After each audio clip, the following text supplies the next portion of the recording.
Hello viewers, আমি Sanjay Saha, interior designer এবং কর্ণধার ওম ট্রেডিং কোম্পানি। সকলকে স্বাগত জানাই আমাদের আলিপুরদুয়ারের নতুন ইন্টেরিয়র ডিজাইনের শোরুমে। ভিডিওতে আমাদের শোরুমের কিছুটা অংশ তুলে ধরছি।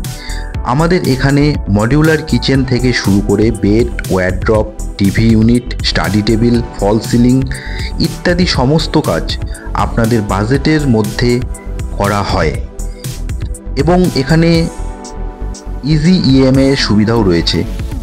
এক কথায় বাড়ি, অফিস, ব্যবসায়িক প্রতিষ্ঠানকে ইন্টেরিয়র এবং এক্সটেরিয়র ডিজাইনের মাধ্যমে আধুনিক রূপ দিতে চলে আসুন আমাদের শোরুমে। ওম ট্রেডিং কোম্পানি, 11 হাত কালীবাড়ি, আলিপুরদুয়ার। তাছাড়া সমস্ত ধরনের সামগ্রী পাইকারি বিক্রয় করা হয়। ধন্যবাদ। আপনাদের শুভ পদার্পণের অপেক্ষায় ওম ট্রেডিং কোম্পানি, আলিপুরদুয়ার শাখা।